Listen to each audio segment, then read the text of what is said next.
Adolfo Sánchez, sin reservas.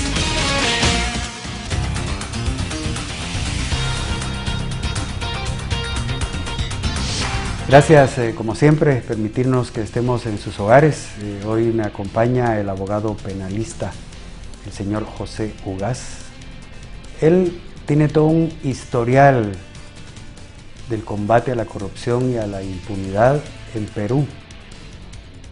Y hay similitudes entre lo que ha vivido la sociedad peruana a lo que está viviendo la sociedad guatemalteca. Gracias por estar acá. Yo quisiera que usted le explicara a los televidentes esa diferencia entre lo que usted era allá, que uno aquí podría decir que es un fiscal, pero si usted nos explica qué es en realidad esa figura que tenía en ese momento en el gobierno de Fujimori. Sí, en el Perú existen dos instituciones diferentes. Una es la Fiscalía de la Nación y sus fiscales, que hay de distintos grados, que son los titulares de la acción penal y los defensores de la legalidad. Sin embargo, cuando el Estado es agraviado de algún delito, tiene derecho a nombrar a su propio abogado, y en este caso a esos abogados se les llama procuradores. Cada ministerio y cada institución autónoma en el Perú tiene un procurador que defiende los intereses del Estado en ese sector. Y la ley peruana prevé que si hay casos de una particular complejidad técnica o de otra naturaleza, el Estado puede traer a alguien del sector privado y nombrarlo como procurador especial para ejercer su defensa en un caso específico, que es lo que ocurrió en mi caso, porque había colapsado el Ministerio Público, la Fiscalía, a raíz de la cooptación que ejerció Fujimori con Montesinos de toda la estructura del Estado peruano, y por lo tanto, ante la caída, la huida, mejor dicho, de Montesinos, se vio en la necesidad del Estado peruano de poner a alguien que no estuviera contaminado con el pasado, ¿no? ¿Qué experiencia le dejó a usted esos días en Perú? Bueno, fueron días muy intensos. Yo estuve 14 meses a cargo de la Procuraduría Especial. Nos tocó armar a mí y a mis adjuntos una oficina de cero, porque cuando nosotros nos iniciamos no teníamos siquiera un lugar físico donde trabajar, teníamos que trabajar desde nuestras propias oficinas. Cuando cae el gobierno de Fujimori a raíz de una denuncia que nosotros les hicimos, me explico, Fujimori me nombra a mí como procurador para perseguir a Montesinos, pero a los pocos días aparece información que compromete a Fujimori en un caso de lavado de dinero por haber supuestamente recibido dinero de Pablo Escobar, nada menos, el narcotraficante colombiano. Y este es un testimonio del hermano de Pablo Escobar, de Roberto Escobar Gaviria. Cuando nosotros tomamos conocimiento de este testimonio, inmediatamente convocamos a una conferencia de prensa en la Procuraduría y anunciamos que el día lunes, porque esto fue un sábado, estábamos presentando una solicitud de investigación contra el presidente. El día lunes presentamos la solicitud de investigación y al día siguiente el presidente fugó del país argumentando que se iba a una cumbre en Brunei y ahí se desvió hacia Japón y se refugió ahí hasta que luego escapó hacia Chile, donde fue capturado, ¿no? Usted, como esta responsabilidad que tenía, ¿cómo fue aceptado por la sociedad peruana?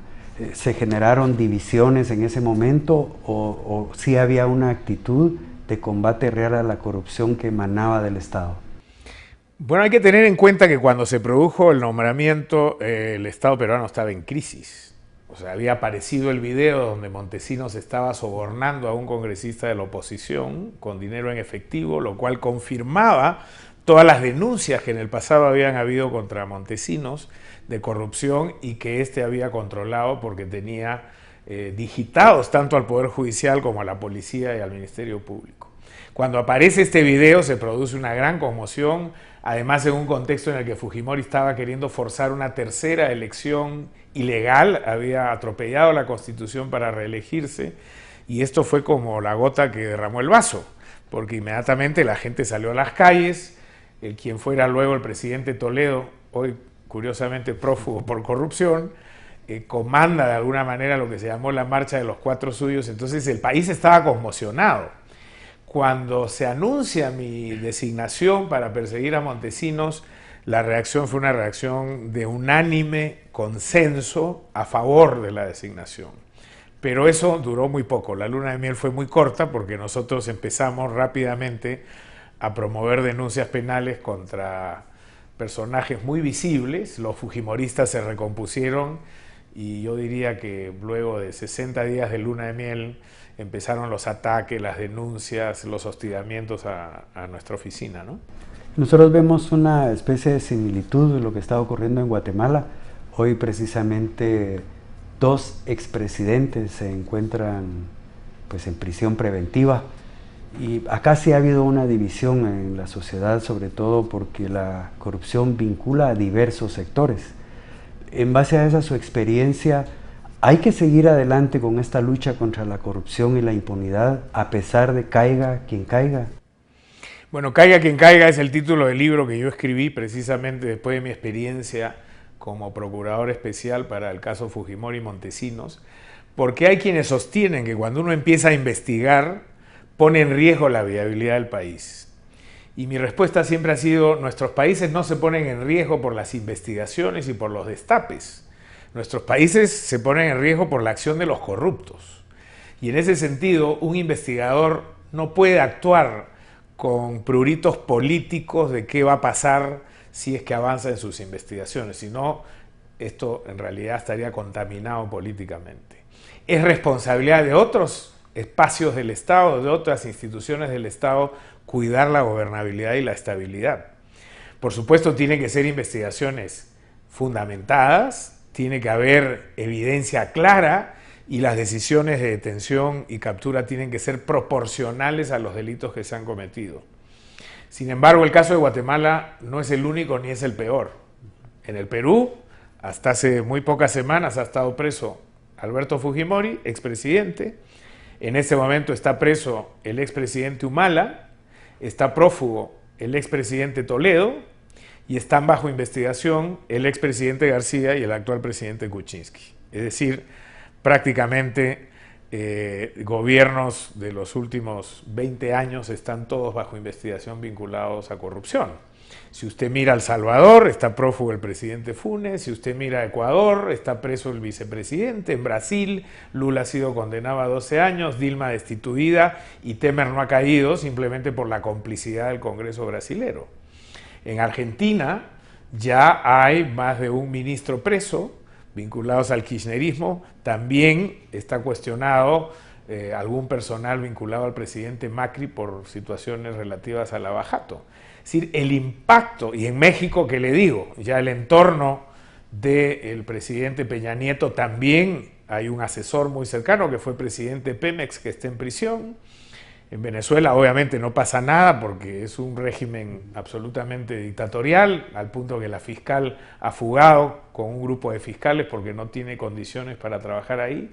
En República Dominicana hay movilizaciones masivas exigiéndole al gobierno que tome acción respecto de altos funcionarios comprometidos en caso de corrupción. Son 12 países de América Latina que han sido impactados por el esquema lavajato y esto evidentemente ha revelado un sistema de corrupción en virtud del cual se pagaban sobornos y se inyectaba dinero a las campañas políticas y a los partidos políticos para tener control de las más altas esferas de decisión de nuestros países.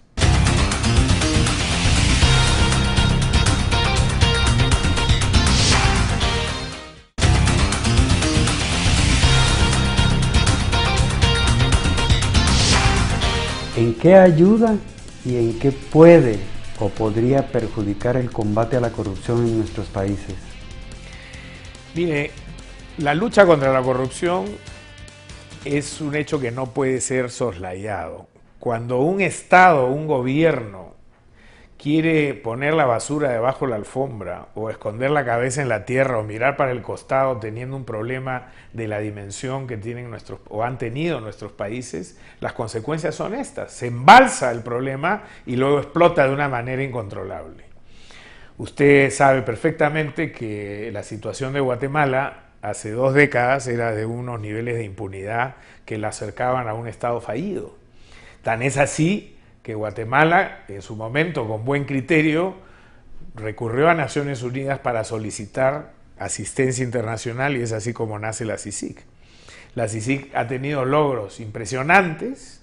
Yo en las conferencias que doy por el mundo siempre digo que hay dos modelos de lucha anticorrupción exitosos hoy día en el mundo y los dos exportados desde América Latina. Está el modelo peruano-brasilero, por llamarlo de alguna manera, donde la reserva moral de las fiscalías y los jueces y los procuradores, tanto de Perú como Brasil, logró remontar una situación de gran corrupción. Lo que están haciendo los fiscales de la Fuerza de Tarea de Brasil, un grupo de jóvenes fiscales muy comprometidos, es titánico, es realmente admirable, y han puesto en jaque al poder corrupto de un país inmenso. Y el otro modelo es el llamado modelo guatemalteco, donde se pide asistencia internacional y de la mano con un ministerio público fortalecido, como es el Ministerio Público guatemalteco, se han conseguido en 9 años lo que este país no fue capaz de conseguir en más de 2 décadas. Señor Ugas, en todo este esquema de combate y denuncia a la corrupción y la impunidad, ¿cuál es el rol que deben de jugar los medios de comunicación? Mire, una de las grandes lecciones que hemos aprendido en materia de lucha contra la corrupción es que el gran aliado de un investigador es el periodista de investigación. En el caso peruano, nosotros no hubiéramos podido avanzar a la velocidad que avanzamos, ni descubrir la cantidad de evidencia que descubrimos si no hubiéramos tenido grandes periodistas de investigación a nuestro lado, como Ricardo Uceda, Gustavo Gorriti, periodistas de La República, de Canal N, que jugaron un papel fundamental en su momento, aportándonos pruebas, llamándonos la atención sobre las evidencias que ellos habían venido colectando durante mucho tiempo que no pudieron procesar porque había un gobierno dictatorial. En el caso brasilero, la información que provee O Globo, los grandes medios de comunicación brasileros, las investigaciones que han hecho periodistas como Vladimir Neto y otros han servido de manera muy importante para acompañar el proceso anticorrupción brasilero. Entonces, la prensa, y en particular la prensa de investigación, juega un papel fundamental en materia de lucha contra la corrupción. Ahora, en el caso peruano también se vio el otro lado de la moneda, lo que llamamos nosotros la prensa chicha, la prensa amarilla, la prensa barata, que estaba bajo control del fujimorismo y que fue utilizado como una herramienta para atacar, desprestigiar y perseguir a quienes se oponían a este régimen corrupto, ¿no? Entonces, claro, como todo en la vida, no hay blancos y negros, y un elemento muy importante como el periodismo de investigación puede ser también utilizado cuando no hay profesionales a la altura de su responsabilidad, como un elemento de agresión, de ataque, de desprestigio, y también como un elemento para minar las investigaciones, debilitarlas, generar confusión, ¿no? Y eso puede ser muy peligroso. ¿Qué gana una sociedad cuando realmente hay transparencia en el manejo de la cosa pública? Mire, hoy queda claro que la corrupción no solamente es un problema moral. La corrupción tiene implicancias en el bien común. Si usted compara, por ejemplo, a partir del índice de percepción de transparencia internacional, los países que salen mejor rankeados en materia de transparencia, los países nórdicos y algunos europeos, todos ellos tienen una noción de bien común muy cimentada y son estados de bienestar, donde hay libertad de expresión, acceso a la información, ciudadanos empoderados. A la larga esto tiene que ver con democracia. Y un Estado que hace una apuesta por la transparencia, por un gobierno con integridad, por una ciudadanía atenta a sus derechos, al ejercicio de sus derechos y también de sus deberes, es un Estado que a la larga hay una sociedad que se va a beneficiar porque va a poder lograr estándares de desarrollo que lamentablemente en América Latina no hemos venido logrando. La corrupción es un impuesto que pagan los más pobres y termina afectando la gobernabilidad de nuestros países. Esto mismo que usted comenta. Ahora, presidentes, ministros, altos funcionarios pasando por prisión, hay mucho desconcierto, hay una inestabilidad. Nadie sabe qué va a pasar en Brasil si es que Lula termina yendo a la cárcel. Las elecciones están relativamente próximas Y hay otros países, en mi país no sabemos en este momento si el presidente Kuczynski se va a sostener, ¿no? Porque hay investigaciones que lo vincularían con actos que no ha podido explicar claramente. Estas sensaciones de falta de gobierno o de gobernabilidad son muy negativas y por lo tanto, antes de llegar a estas situaciones extremas, es prudente preventivamente apostar por la transparencia, por el liderazgo ético, por el acceso a la información, libertad de expresión y por crear instituciones sólidas que permitan de alguna manera ir cimentando un Estado de Derecho que atienda a las necesidades de los ciudadanos.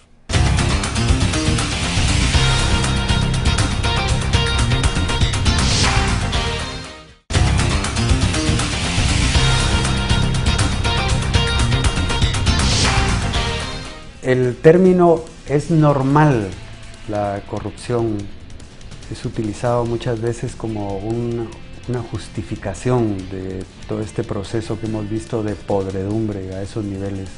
¿Cuál es su opinión? La corrupción nunca puede ser normal. El problema es que en América Latina la hemos normalizado, que es diferente, ¿no? Si usted compara, por ejemplo, la corrupción en España con la corrupción en cualquier país de esta parte del mundo, usted verá que en España también hay mucha corrupción y hay escándalos de corrupción todo el tiempo. Aparecen en el país o en los noticieros españoles escándalos de corrupción. ¿Cuál es la diferencia entre la corrupción española y la corrupción latinoamericana? Que en España a un ciudadano no se le ocurre meterse la mano al bolsillo y sacar 10 euros para tratar de sobornar a un policía y evitar una multa. A un ciudadano español no se le ocurre poner 50 euros en un expediente para que el burócrata municipal le dé una licencia. El problema de la corrupción en España es un problema de las élites. Aquí la ciudadanía la ha incorporado, con filosofías como roba pero hace, todos somos así. Hay una suerte de pesimismo contagiado por años de historia, porque la corrupción en nuestra parte del mundo es histórica, es sistémica, es estructural, y no hemos logrado crear liderazgos políticos, éticos que rompan esa inercia y que creen nuevas posibilidades. Entonces, hay una suerte de pesimismo histórico que ha calado en la cultura de la gente y dice, bueno, acá somos así, somos criollos, esto siempre va a haber corrupción. Y eso no es así. Hay ejemplos en el mundo, el de Hong Kong, el de Botswana en África, que es un continente con mucho más problemas que América Latina. Un país como Botswana ha podido revertir radicalmente el problema de la corrupción y hoy día estar con estándares muy interesantes. Y eso es porque ha tenido un liderazgo ético y programas de gobierno y una clase política que ha sido capaz de estar al reto, a la altura de los retos que se le impusieron. El miedo. El miedo es algo innato en sociedades como las nuestras en América Latina, donde la violencia oficial muchísimas vidas se ha llevado por delante. ¿Cómo combatir? Porque el miedo muchas veces también permite la corrupción. El miedo es un sentimiento natural, ¿no? Quien diga que no tiene miedo miente, ¿no? O tiene problemas psiquiátricos, pero todos los seres humanos en algún momento tenemos miedo y por supuesto enfrentarse a fuerzas poderosas como las de la gran corrupción generan situaciones de riesgo. Pero el miedo tiene un límite y la historia lo ha demostrado. Si no, no habrían aquí, como han habido, fiscales generales dispuestas a llevar su tarea a riesgo de su propia seguridad física, o un comisionado internacional soportando todas estas campañas de difamación y agresiones permanentes para cumplir con su deber. Si el miedo dominara, no hubieran salido millones de personas en Brasil a exigir que se pusieran las sanciones adecuadas en el caso Lava Jato. Aquí mismo la ciudadanía estuvo ¿cuántas semanas? Meses exigiendo en las calles que se tomaran acciones y cuando se quiso blindar al expresidente en el Congreso fue la ciudadanía la que tomó una acción. Entonces, el miedo existe, pero yo creo que llega a una situación en la que los seres humanos decimos, bueno, hay bienes superiores por los que vale la pena luchar e incluso correr riesgos. Y esos son los momentos que hacen cambios en la historia. ¿Hay esperanza en nuestros países en esta lucha contra la corrupción y la impunidad? Yo soy un optimista nato, creo que esta gran crisis que está viviendo América Latina ahora abre una ventana de oportunidad extraordinaria. Los empresarios están, por cierto, muy golpeados con todo lo que ha pasado aquí. Hay directores ejecutivos, presidentes ejecutivos de empresas muy grandes en todos nuestros países que han ido a prisión, que están siendo procesados, sus empresas al borde de la quiebra. La clase política nunca ha tocado fondo como ahora, con este nivel de desprestigio y además con estas actitudes favorecedoras de corrupción permanentemente. Y por lo tanto creo que esto genera una posibilidad para que la ciudadanía apueste por una nueva clase política, tome conciencia de que no podemos seguir viviendo así, que esto no es normal, esto no es natural, esto no tiene por qué ser así. Y el sector privado tiene la oportunidad ahora para desarrollar un nuevo modelo de hacer negocio en América Latina con integridad. No todo tiene que ser pagando sobornos y tratando de obtener ventajas indebidas. Se puede hacer empresa sostenible y se puede hacer empresa rentable jugando con los códigos de ética y de integridad que el mercado está dispuesto a aceptar. Entonces, este puede ser un cambio de reglas de juego, esta crisis, y estamos de alguna manera desde la sociedad civil trabajando para eso, ¿no? ¿Usted cree que es válido el reconocer haber cometido errores y que eso permita que podamos en nuestras sociedades empezar de cero? Es decir, todos aquellos que cayeron en actos de corrupción, sobre todo sector privado, reconocerlo para que las sociedades puedan empezar, ¿o no es válido eso? Por supuesto que sí. Mire, yo participé en un evento aquí mismo en Guatemala hace 2 meses aproximadamente y trajimos como expositor a un representante de la empresa Andrade Gutiérrez. ¿Qué hizo Andrade Gutiérrez, que es una constructora muy grande en el Brasil, cuando fue sorprendida en el esquema de Lava Jato? Inmediatamente reconoció su responsabilidad, asumió las culpas que tuvo que asumir, se fue preso su presidente ejecutivo, etcétera, y sacaron un comunicado público a página entera en todos los medios de Brasil pidiéndole disculpas al pueblo de Brasil por haber tenido la corta vista de no entender el daño que le estaban causando al país con estas prácticas corruptas. E inmediatamente iniciaron un proceso de reestructuración. Hoy día Andrade Gutiérrez es una empresa respetada, la gente vio con muy buenos ojos que pidieran disculpas por un delito muy grave que habían cometido y han dado muestras de una nueva voluntad política para crear una empresa con niveles de integridad del primer mundo. Eso se aprecia y es posible. Señor Ugaz, muchísimas gracias. No sabe usted cómo he recibido cada una de sus reflexiones, sobre todo en momentos tan difíciles para este país, donde estamos viendo caer estructuras que durante años vieron normal el robar la ilusión, la esperanza y la fe de un pueblo que cada vez se fue empobreciendo más. Muchísimas gracias. Bueno, yo le agradezco a usted y lo que le puedo decir de mis continuas visitas a este país. Guatemala es un pueblo que se merece un destino mejor y que tiene la calidad de ciudadanos como para poder lograrlo. Entonces hay que trabajar por eso. Bueno, a ustedes, como siempre, gracias por permitir que entremos a sus hogares. Yo creo que hoy esta entrevista para mí es una de las mejores que he tenido por la calidad de la persona que ha estado acompañándonos hoy. Nos vemos en una próxima oportunidad y de nuevo muchas gracias.